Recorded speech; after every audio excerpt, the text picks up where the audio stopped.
el hecho de que una persona esté consumiendo fuera de control sustancias como la morfina o la heroína o la cocaína o cualquiera que nicotina, es una manifestación de alguien que está buscando aliviar estados emocionales dolorosos, está tratando de llenar ciertos vacíos, está tratando de expresar su inconformidad a ciertos estados de su propia vida, está buscando una manera artificial de relacionarse con las personas. Y aquí la primera pregunta que tendríamos que hacernos cuando alguien está consumiendo de una manera,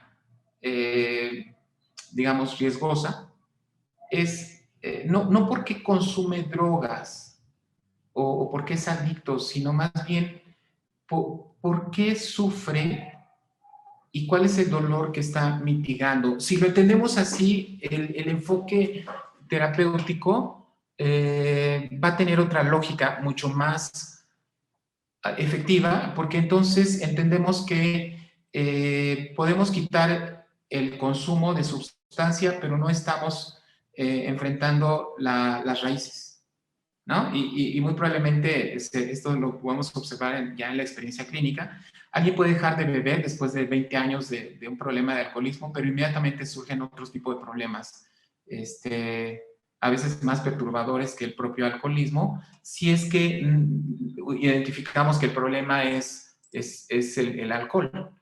Algunos autores, entre ellos este señor Kantzian, plantea esta hipótesis de la teoría de la automedicación.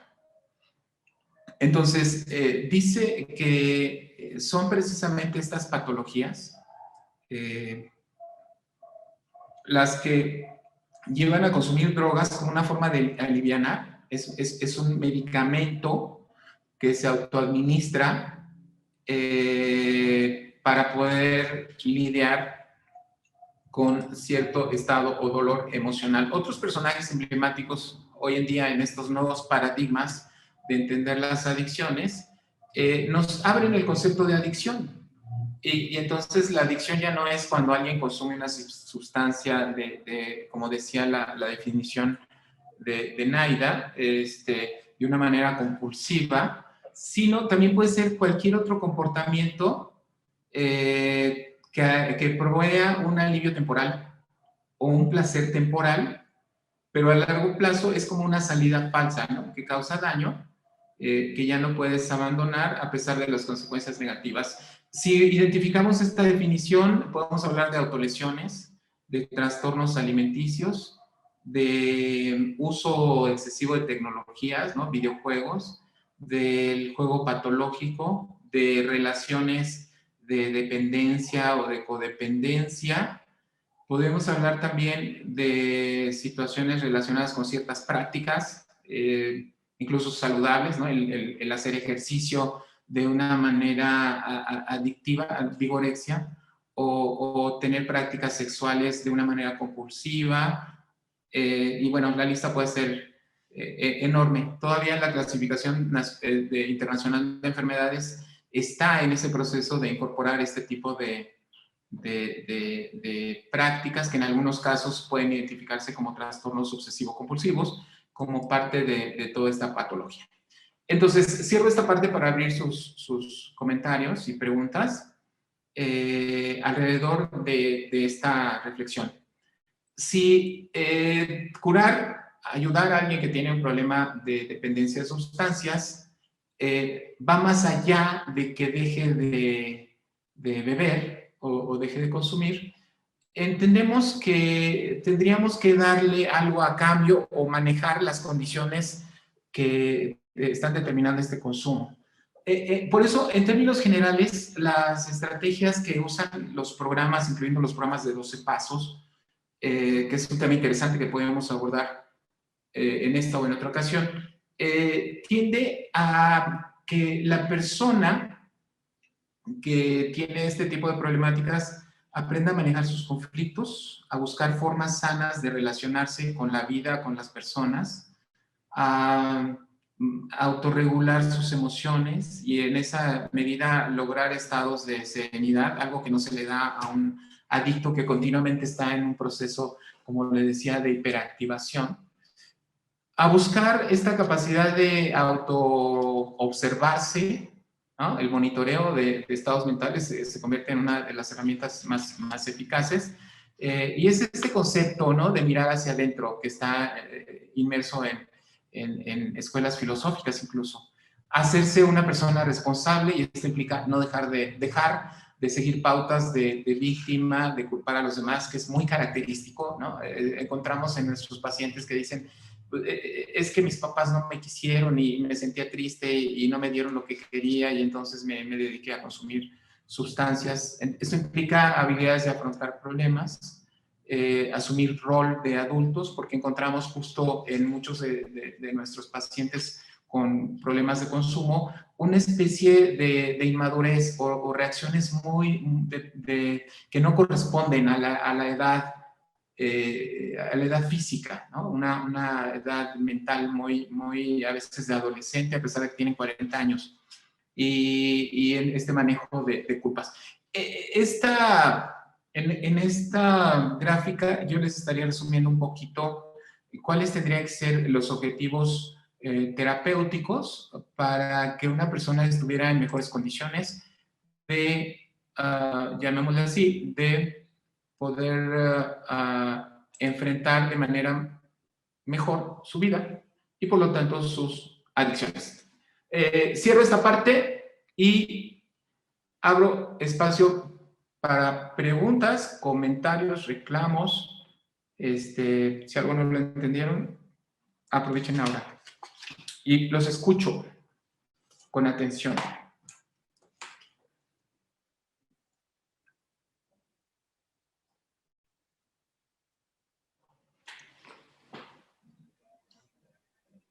Yo. Bueno, pues primeramente de agradecerle la información. Tenía rato que no estaba en una actualización sobre temas de adicciones y realmente esta parte que tocó del trauma me pareció sumamente interesante. Los otros procesos ya los había revisado con anterioridad, pero esta situación me pareció sumamente interesante y me quedé pensando en esta también percepción de los eventos que vamos construyendo cada uno de nosotros. Por ejemplo, hay gente que tiembla y no se asusta, y hay gente que tiembla y se asusta muchísimo, ¿no? Entonces, habla de estas historias que nos van tocando porque ya vivimos un evento previo, ¿no? Ese sería mi comentario. Gracias. Interesante comentario y muchas gracias. Mis demás compañeros quieran. Jessica, adelante, por favor. Si voy entendiendo bien, me gustaría intentar como recapitularlo. Como dije, no es mi área de expertise, pero si voy entendiendo bien, como la concepción, la forma de abordar el tema ahora del abuso. Ay, perdón, mi hija. La forma de abordar el tema del consumo ahora es a partir como desde un enfoque mucho más intencional, donde entonces mejor es mucho más adecuado, más que atacar el consumo, a manejar a lo mejor, atacar, perdón, este tema de a lo mejor la regulación emocional o a lo mejor estrategias de afrontamiento, y la idea sería ayudar al paciente a que desarrolle otras estrategias de afrontamiento, a que aprenda a regular sus emociones, a que aprenda otra serie de habilidades, y con eso el consumo de drogas, la que sea, también disminuiría, o bueno, este tipo de conductas adictivas. Sí, más o menos estoy como en lo correcto, sí. Acabas de hacer un extraordinario resumen de lo que yo dije. Yo nada más agregaría en enfatizar la importancia de los procesos psicológicos, contrario a esta idea muy lineal de cerebro adicto, ¿no? Y eso resalta la importancia de las intervenciones psicoterapéuticas. Yo le pondría eso como conclusión final a tu participación y creo que harías un resumen interesantísimo. Jessica, te veo con ganas de decir algo, no te quedes callada.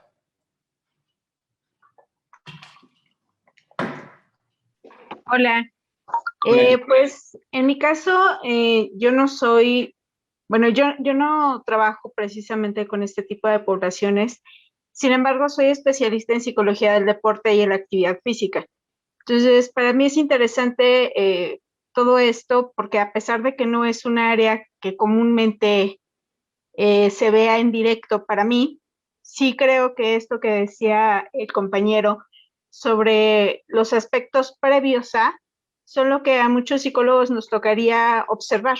En el caso, por ejemplo, de los deportistas, me quedo pensando justamente en todas estas habilidades que tal vez desde el punto de vista de competencia se pueden estar observando que no tienen, que son carencias que pudiera llegar a tener el atleta y que se pudieran estar trabajando más en una cuestión de prevención, especialmente hablando de esta época en donde ahora pues tenemos la posibilidad de adquirir, en este caso pues drogas mucho más potentes, de una forma más abierta, ¿no?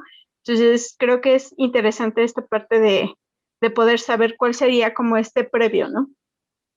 Jessica, ya que eres experta en este tema, hay dos aspectos que me gustaría conocer tu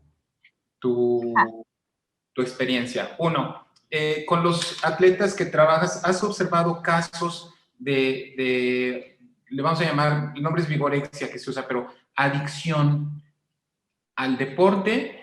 Y has observado casos de uso fuera de prescripción de esteroides y anabólicos, y has observado situaciones, digamos, de riesgo de estas prácticas.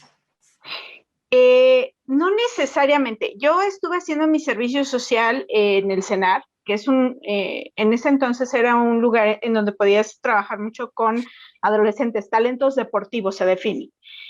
Y había mucho esta parte de llegar con el médico, nosotros estábamos al ladito, y preguntar sobre anabólicos, sobre la información. Un tanto, ¿qué pasa si consumo esto? ¿Me podría ayudar para, especialmente enfocado a toda esta parte de competencia, ¿no? ¿Qué tanto me pudiera funcionar para mejorar, para llegar al primer lugar?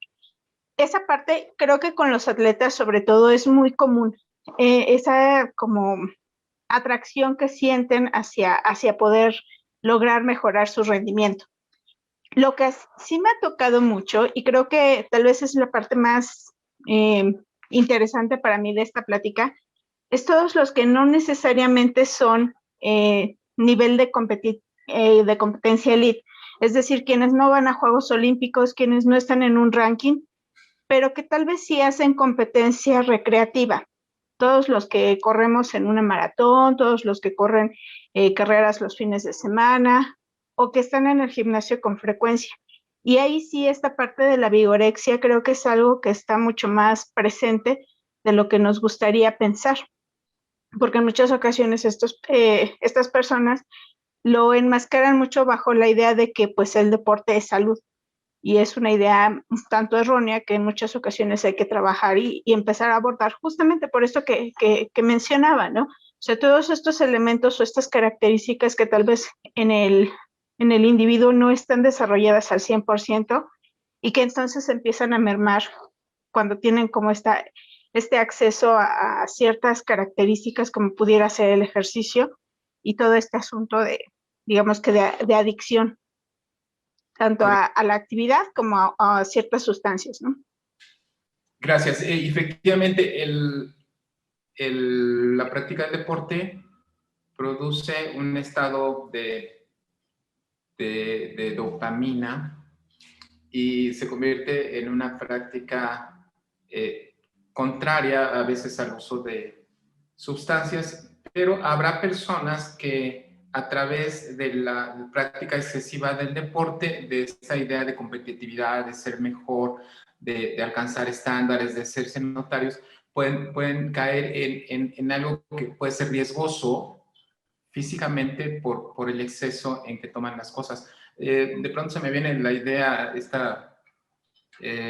algunas, hay hasta películas, ¿no?, que refieren esto, y no necesariamente en el campo deportivo, pero pienso en el cisne negro y en toda esta parte de excesos, ¿no?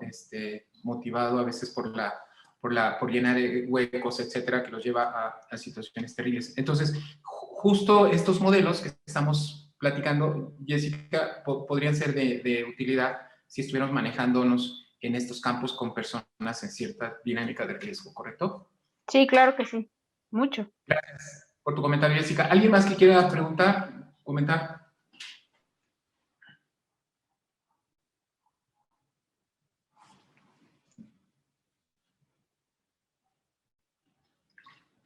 A veces lo que yo hago con mis alumnos, como ahora todo es en línea, es decir, bueno, ya que están aquí, aunque no sé si estén aquí, voy a escoger a alguien y le voy a preguntar.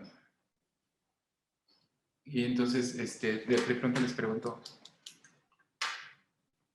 Pero bueno, ¿algún otro comentario? Si no, pasamos a la siguiente fase y ya entramos un poquito más en materia, pero creía yo importante que conocieran la relevancia de un enfoque de procesos psicológicos para entender, comprender y por lo tanto poder atender, prevenir los trastornos adictivos en general, ya no ubicados necesariamente como uso de sustancias. Entonces, vámonos a la siguiente fase.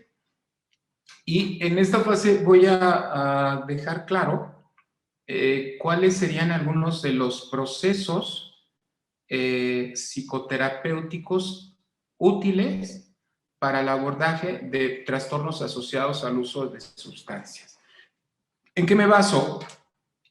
En este enfoque que podemos denominar medicina basada en evidencia. Lamentablemente, a veces la improvisación nos lleva o ha llevado a que se asuman que hay ciertas respuestas que pueden ser útiles y en ello a veces se invierten muchas cantidades de dinero, pero lamentablemente esto no tiene resultado.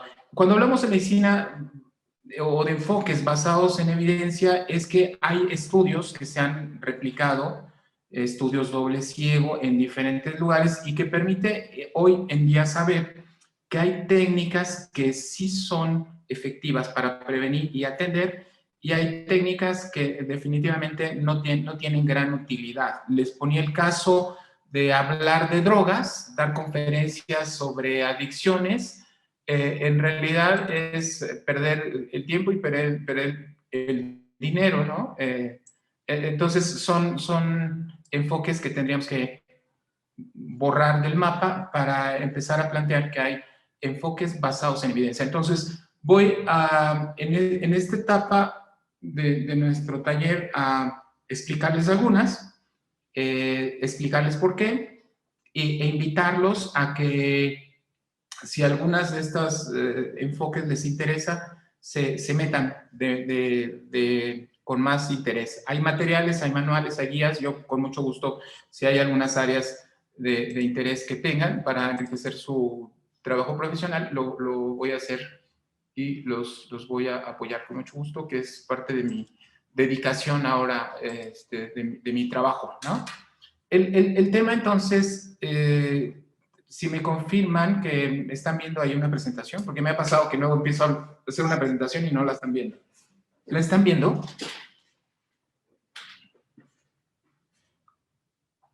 Sí, sí. Gracias, Jonathan. Y se está viendo. Bien, Intervenciones breves. Perfecto.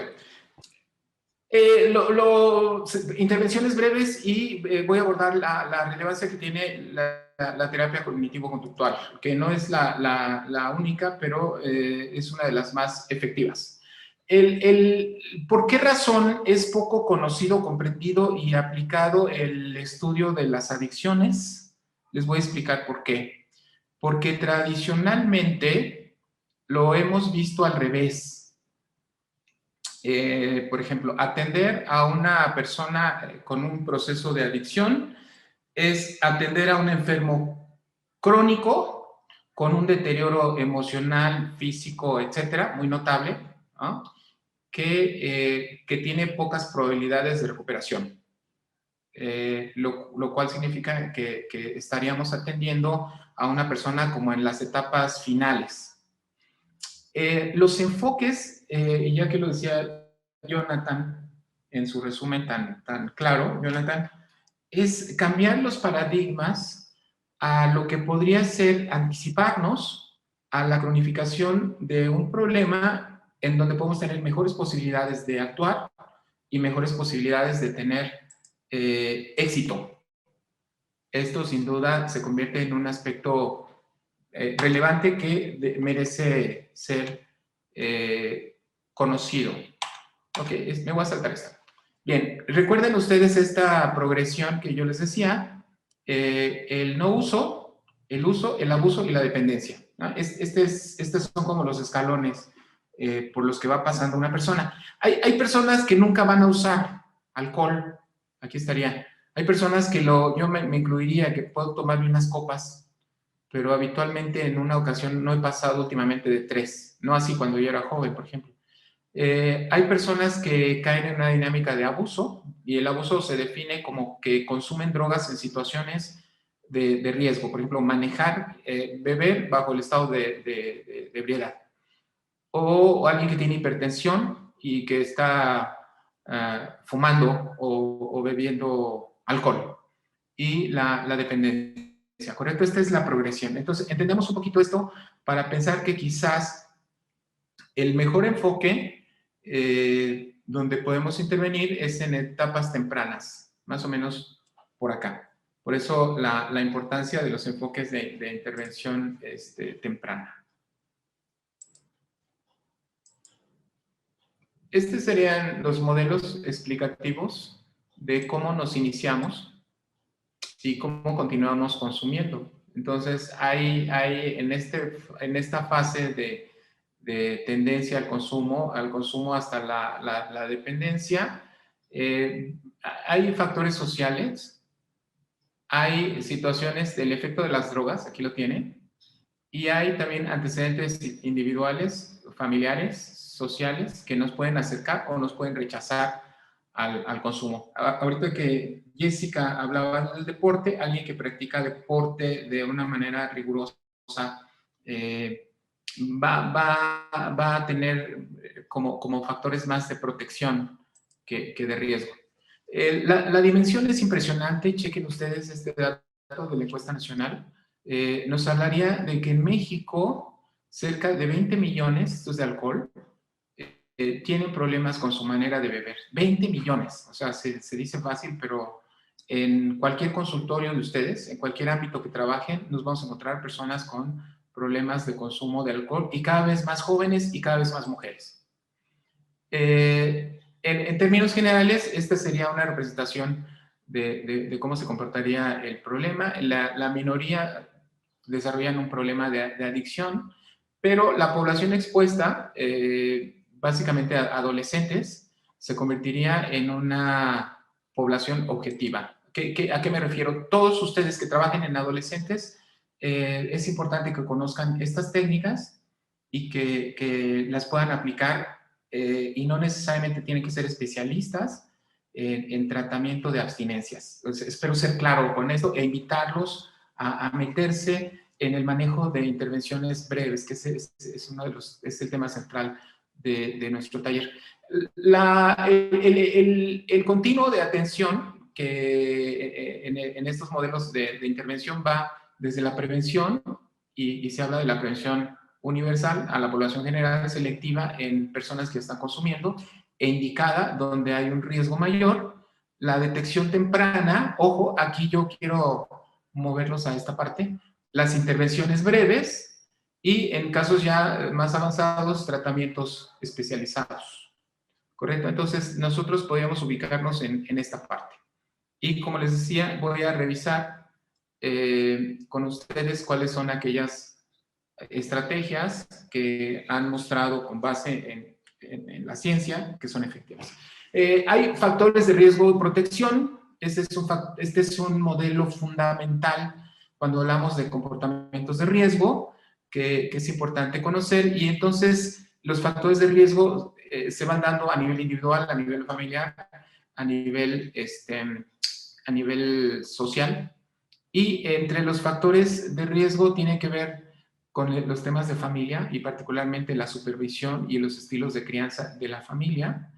el ambiente escolar, la parte comunitaria y las variables llamémosle así, individuales, ¿no? de cada persona. Ok, ¿cuáles serían entonces los objetivos terapéuticos en nuestros enfoques de promoción, sobre todo de atención primaria? En aquel que está consumiendo, que deje de hacerlo, sobre todo en las etapas principales, iniciando, por supuesto, con el tabaco y el alcohol, que son las drogas sociales. Prevenir recaídas en aquel que ha dejado de consumir y abordar problemas asociados al consumo de sustancias. Este esquema va a definir en términos generales cuáles tendrían que ser las técnicas en cada uno de estos aspectos. Por ejemplo, voy a hablar un poco de la entrevista motivacional, es una de las herramientas fundamentales. Hay otro que hoy quiero enseñarles, el balance decisional, son herramientas. Y bueno, Jonathan dijo, si me voy con algo que me pueda aplicar, va a servir esto. Voy a compartirte dos técnicas que van a hacer que tus expectativas se cumplan. Pero también hay técnicas de reducción grupal, de técnicas aversivas, técnicas farmacológicas, y hay técnicas para prevenir recaídas, ¿correcto? Yo me voy a ubicar básicamente en las primeras fases de lo que serían intervenciones tempranas, ¿sí? Bien, hoy en día sabemos que hay, de acuerdo, en Estados Unidos hay un National Quality Forum, que es un grupo de expertos que colocan calificaciones a las diferentes intervenciones médicas en todos los campos. Y en el campo de las adicciones han identificado que estas técnicas que están aquí descritas son las que funcionan con base en estudios científicos. La entrevista motivacional, que además esta es una técnica que en todo proceso de cambio la podemos usar, ¿no? Y que es muy poderosa. El incremento motivacional, la terapia cognitivo-conductual, las terapias que tienen que ver con familia y pareja, manejo de contingencias y terapia de facilitación de los 12 pasos. Hay datos, y aquí les pongo nada más 3 ejemplos para sustentar lo que estoy diciendo, de estudios que hacen un seguimiento de muchos estudios para finalmente hacer conclusiones sobre adicciones, ¿no? Becoña, por ejemplo, es un referente en España. Dice, el manejo de contingencias, la prevención de recaídas y las entrevistas motivacionales y la terapia cognitivo-conductual son significativamente superiores en las condiciones de control de adicciones, ¿no? Diversos metaanálisis han aportado evidencias sobre los beneficios y limitaciones de este tipo de terapias cognitivo-conductuales y son estudios de metaanálisis que llegan a la misma conclusión. Que de los enfoques más prácticos son las terapias cognitivo-conductuales. ¿Por qué razón? Porque tienen algunas ventajas. Se centra en los problemas actuales, es más práctico, no requiere de procesos terapéuticos de mucho tiempo, establece metas que se definen con el paciente. Los resultados son rápidos y además, de acuerdo a la oficina de la Comisión Interamericana de Drogas, que es quien hace este reporte, incrementa la capacidad de los pacientes para manejar sus propios problemas conductuales. Y entonces volvemos un poquito al tema que estábamos viendo anteriormente. Los enfoques basados en terapias cognitivo-conductuales van a centrarse en algunos aspectos, incluyendo las creencias. ¿Por qué las creencias o por qué los pensamientos? Porque sabemos que al final nuestro comportamiento va a estar determinado por la manera en que están estructurados nuestros esquemas mentales, ¿no? Conscientes o inconscientes. Esto nos tiene en una dinámica de consumo. A veces nos separa de las consecuencias. ¿A qué me refiero? Hay una idea a veces entre los fumadores médicos. Por ejemplo, ustedes saben que los médicos fuman casi igual que la población en general, ¿no? Y entre más años de residencia, más se fuma. ¿Cuál es la explicación? El médico conoce los daños. Ha visto una paciente fumador, ha visto una autopsia de un paciente fumador de sus pulmones. Sin embargo, hay esta idea de a mí no me va a pasar, ¿no? Que a veces se convierte, insisto, como un motor de mantener ciertos comportamientos. Por lo tanto, en los procesos psicológicos, las creencias tienen un papel muy relevante en mantener o en cambiar o no cambiar los comportamientos. ¿Cuáles son las creencias que encontramos que mantienen las dinámicas de consumo? Creencias sobre los beneficios de consumir, ¿no? Me ayuda a socializar, me alivia mucho, me calma el dolor, me quita el aburrimiento, me lo merezco, soy muy divertido, etc. Hay muchas creencias que le atribuyen, hace un rato les mencionaba las de la marihuana, que son totalmente falsas. O que el consumo dice cosas positivas de mí, soy divertido, resuelvo mis problemas, me ayuda a mantener una dinámica en el deporte, por ejemplo, ¿no? O en el trabajo para ser un campeón. Pero también sobre las desventajas de dejar el comportamiento, que se convierte en otro elemento que mantiene, a pesar de las consecuencias, el consumo. Si lo dejo me voy a sentir mal, si dejo de fumar voy a subir de peso, dejaré de convivir con mis amigos a los que quiero mucho, me puedo morir de la abstinencia, etc. Entonces, esto nos lleva a la importancia de usar ciertas técnicas. ¿Cuáles son las técnicas en general que se manejan en terapia cognitivo-conductual? Parten de este modelo de Beck, en donde, si lo entendemos, vamos a entender por qué la relevancia de estas técnicas. Primero, hay un estímulo que provoca un pensamiento. Este estímulo puede ser interno o externo, acuérdense hace rato del sistema límbico. Y este pensamiento desata un comportamiento que tiene que ver con consumo de sustancias, ¿correcto? Les voy a poner un ejemplo, ¿no? Si yo siento que mi vida no vale nada, que no tiene sentido, que mejor no tiene caso que esté en este mundo, eso provoca un estado emocional de tristeza, con una situación de depresión, etcétera, etcétera, con sentimientos. Y esto me puede llevar a inmediatamente buscar una salida a través de consumir inhalables, ¿no? Los inhalables tienen esa función, desconectan, y consumo inhalables y entonces me olvido de mi emoción porque la desconecto y me olvido de mi pensamiento. Entonces aquí observamos cómo hay estímulos en esa lógica, emociones y comportamientos. Esto tiene una gran utilidad práctica y estratégica porque si logramos modificar los pensamientos o las creencias, podemos aspirar a cambiar los estados emocionales y por lo tanto tener un mejor control en los aspectos de comportamiento. Y este es el modelo en general que sustenta este tipo de intervenciones. Detección de pensamientos automáticos, búsqueda de evidencia para comprobar la validez de los pensamientos automáticos, reatribución, uso de imágenes, manejo de supuestos personales. Estas son algunas técnicas que vamos a usar en terapia cognitivo-conductual en adicciones.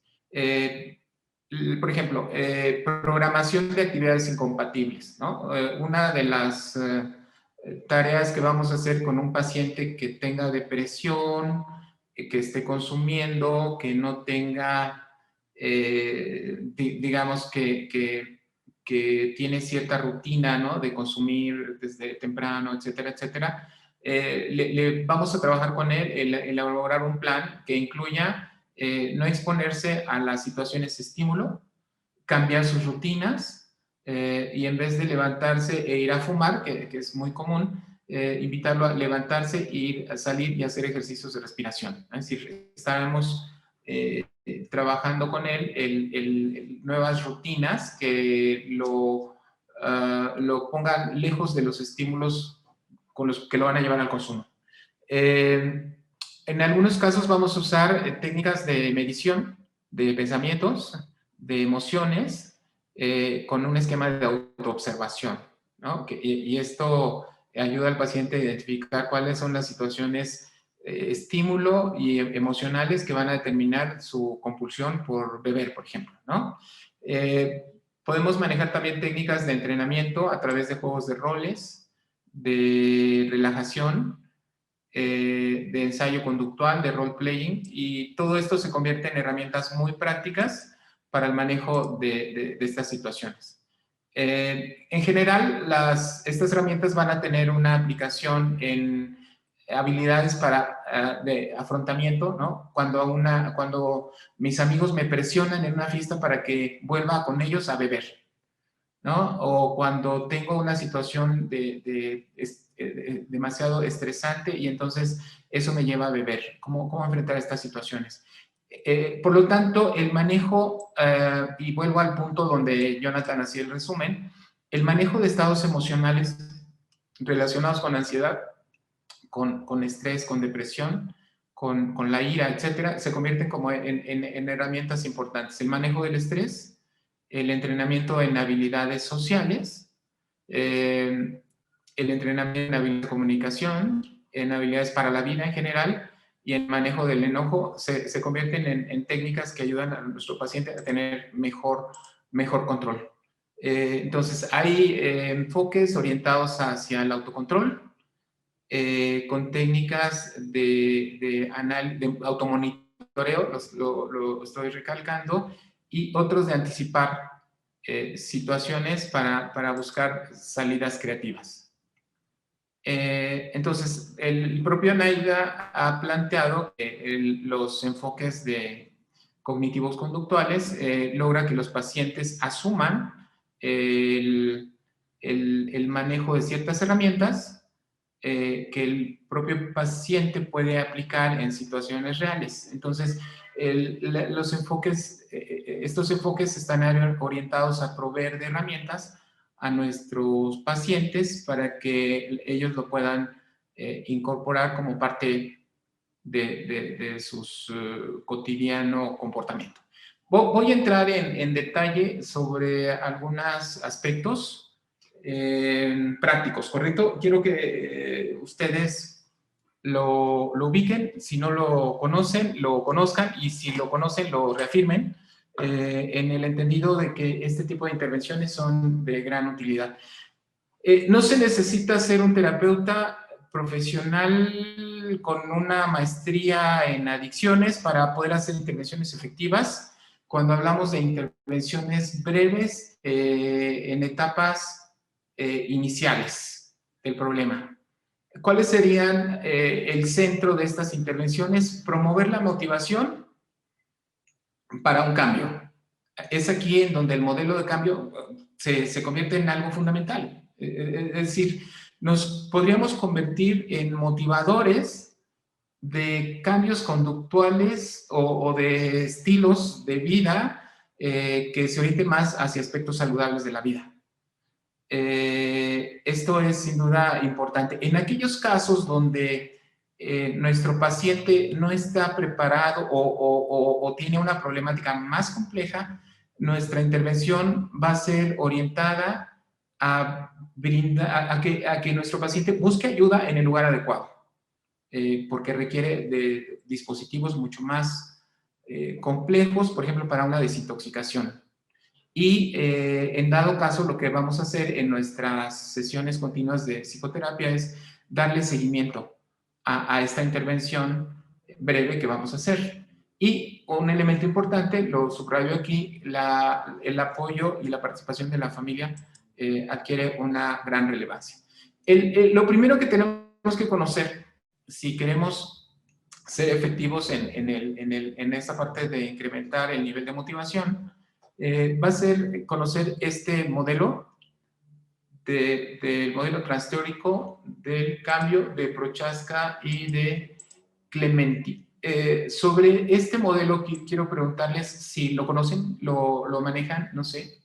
Me encantaría que me compartieran. Veo que no. No. Bien. Jessica, ¿lo conoces? Sí, sí lo conozco. De hecho, lo ocupamos mucho porque nosotros trabajamos con personas para iniciar la actividad física. Entonces, es uno de los modelos que más se usa. Bien. Nay Zamora, ¿lo conoces?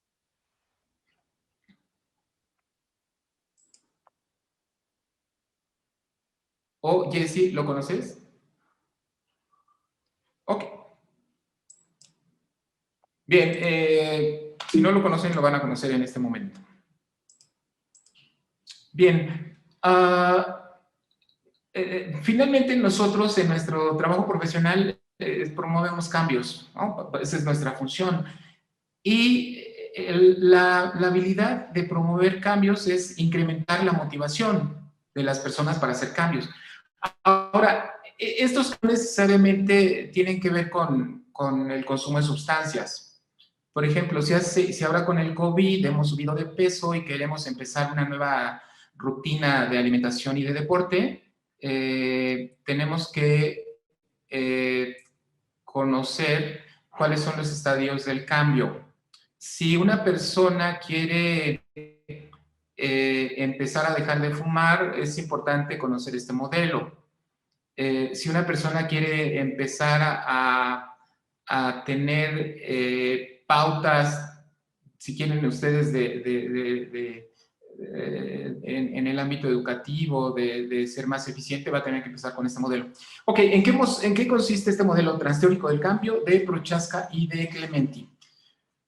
Hay 6 estadios que pueden estar determinando qué tan motivados estamos para hacer ciertos cambios. Piensen en este momento en algo favorable que ustedes quieren hacer, ¿no? Empezar a ahorrar, empezar a dejar un hábito negativo, cambiar al novio, no sé, etcétera. Entonces, esto nos plantearía que para lograrlo teníamos que identificar qué tan motivados estamos siendo, ¿no?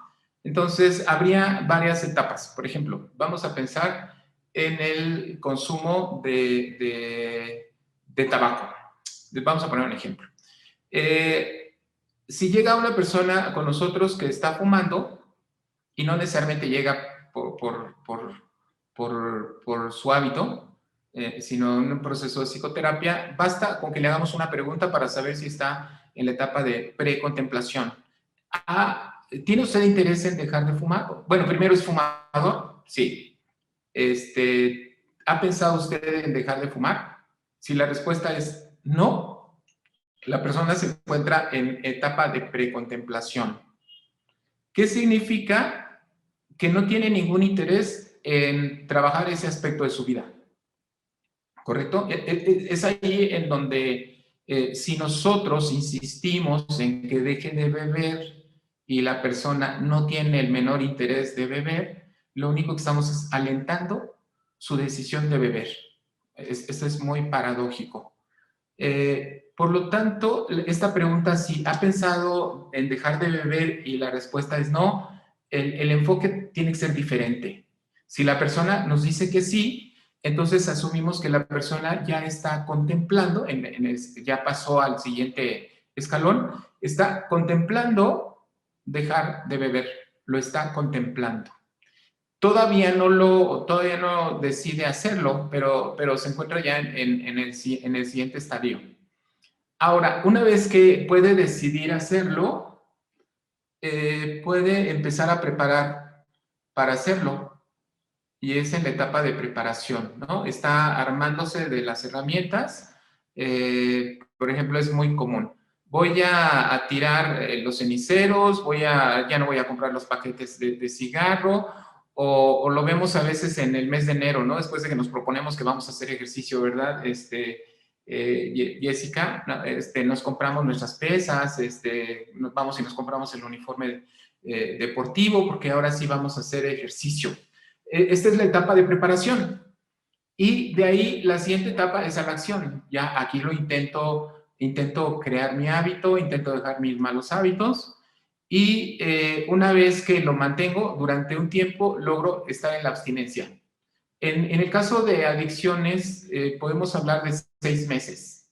Cuando una persona 6 meses ha dejado y no ha recaído, ha logrado mantenerse, es que llegó a una etapa de un gran logro.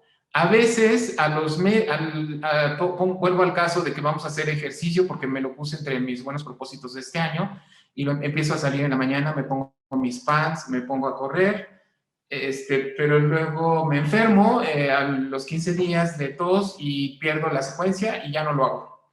Esto le podemos llamar una recaída, porque dejo de hacer, y entonces vuelvo nuevamente a repetir este ciclo. Y de aquí puedo seguir. Finalmente, cuando logro mantenerme, es cuando llego a alcanzar mi propósito. Muchos de los propósitos que hoy en día podemos tener en la vida van a pasar por esta etapa, y por supuesto también de alguno de estos hábitos. Por eso serviría de mucho que para que fuera muy práctico, ustedes en este momento pensaran en un ejemplo de un propósito que ustedes tengan en algún hábito que quizás están pensando cambiar, y analicen en primer lugar en qué estadio del cambio se encuentran, y a partir de ahí el tipo de medida que tienen que tomar va a ser muy diferente. ¿Qué opinan ustedes de este modelo? Me encantaría que hablaran otros compañeros. Ya levantó la mano.